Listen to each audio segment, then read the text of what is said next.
There's a very interesting relationship between testosterone and dopamine that speaks directly to what we're talking about now. So dopamine and testosterone are closely related in the pituitary system. And obviously testosterone comes from the adrenals and from the testes. But the major effect of testosterone is to make effort feel good. That's what testosterone does. It has other effects too, right? Reproductive effects, androgenizing parts of the body, etc. But it makes effort feel good. The testosterone molecule is synthesized from cholesterol. Cholesterol can either be made into cortisol, a stress hormone, or testosterone, but not both. So you have a limited amount of cholesterol and it gets diverted towards stress or towards this pathway where effort feels good. That's the pathway you want to get into. The anger pathway, if we were to just kind of play a mind experiment here, the anger eventually is going to divert more of that cholesterol molecule to cortisol and stress, and you will be slowly depleting testosterone. Now, going into this, you'll have plenty of testosterone, but after a couple days, there have been very interesting studies showing that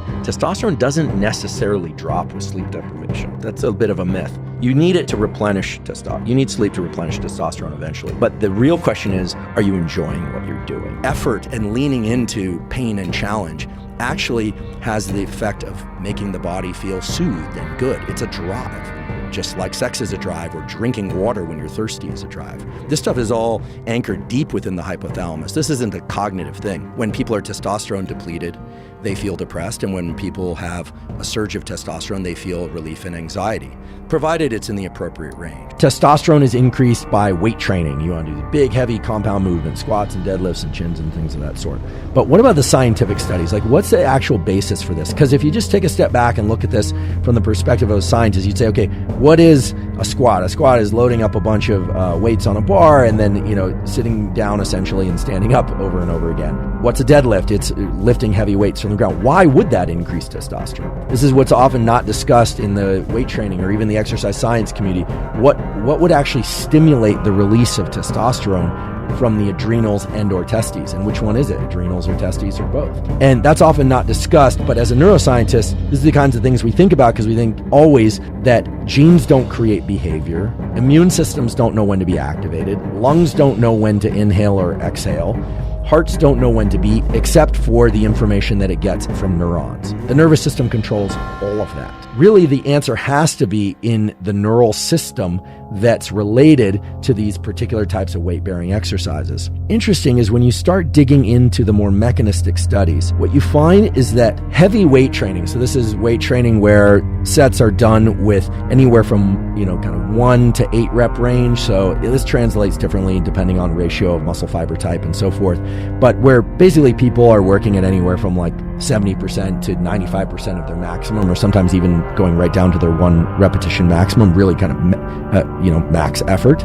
What you find is that using the nervous system in a way in which they're moving heavy loads, so that I would translate to recruitment of high threshold motor units for you muscle physiologists. And there's a rule in muscle physiology about the neuron recruitment for moving muscles, where you basically use the minimum number of motor units of neurons to activate muscle as you possibly can. As loads increase, you have to recruit more and more neurons.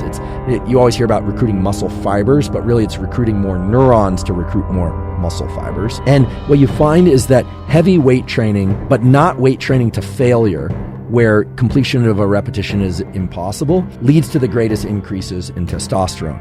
Now, I'm sure there are a bunch of exercise jockeys out there that are going to, come at me with a bunch of things where, oh yeah, but high volume and this, and if you're willing to kind of put things side by side, adjust for exogenous testosterone treatment and all the rest, which was done in these studies, what you find in general is that weight training with heavy loads, so anywhere from 1 rep maximum to somewhere in the 6 to 8 repetition range, in males or females, increases testosterone significantly. And it does it for about a day, sometimes up to 48 hours. But they all point to the fact that there's something about the engagement of the neurons that recruit high threshold motor units in muscle when moving heavy loads, but not to failure, that has to provide some sort of feedback signal either to the gonad to produce more testosterone, or is increasing the activity of receptors in the body. This is the puzzle, right? How is it that a particular movement, just like how is it that interacting with your child is increasing or decreasing testosterone? This is the kind of fundamental question at the mechanistic level. And we answered the question for child rearing. It has probably something to do with smell and pheromones, although I'm sure there are other cues as well. There's clearly a influence of hard work at the neural level and then at the muscular level for increasing testosterone. There's also clearly an effect of working too hard and presumably increasing cortisol too much, although I'm speculating there, in terms of reducing testosterone. The reason we're getting nitty-gritty about this is because ultimately we'd really like to understand what are the optimal protocols. Out there in the literature you hear move heavy objects to increase testosterone. Some of that will be converted to the more powerful androgen DHT by 5-alpha reductase, etc. But we really don't understand yet how these particular behaviors increase testosterone and whether or not it's doing that by modulating the receptors or it's modulating testosterone release directly. Presumably testosterone release directly and sensitivity of the receptors. That's what most of the muscle physiology studies that I was able to find point to. But this basically boils down to a particular set of protocols where if you want to increase testosterone for whatever reason, weight training with heavy loads but not to failure seems to be best supported, at least scientifically supported solution to that. Many of you might be endurance athletes or also enjoy exercise besides heavy weight-bearing exercise. And there are several studies exploring whether or not endurance activity, it's very clear that high-intensity interval training, sprinting, etc., which somewhat mimics the neural activity that occurs while moving heavy weight loads, is going to increase testosterone.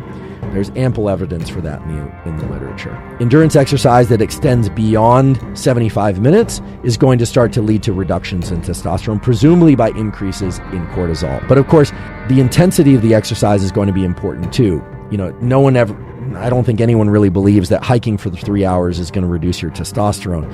Whereas I think if one were to go out and run hard for 3 hours, that you can imagine there'd be reductions in testosterone by way of increases in cortisol. It's pretty clear that limiting the endurance exercise to 75 minutes or less, not making it too intense, is one way to keep cortisol from going through the roof. There's a category of supplements that are very interesting. For most people who aren't exploring testosterone augmentation for sport, work very well to increase testosterone by about 100 to 200 points.